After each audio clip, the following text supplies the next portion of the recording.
So with that, here in California, this is actually one of the example na pipirmahan po ninyo once you hire your buyer's agent if you're trying to buy a house. So it's actually called buyer representation and broker compensation agreement. Okay? So it's about, let me see, about maybe this is about 6 pages. Okay, okay. Na kailangan po ninyong pirmahan. Okay?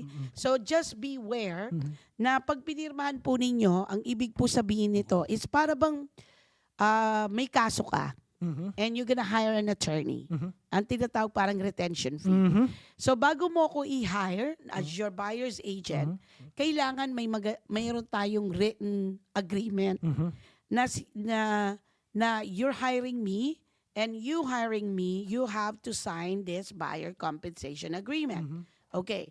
So now, it says on the contract na you, the buyer, is responsible of paying the commission. Okay? So, ngayon, let's say yung buyer walang pera. Tama. Okay?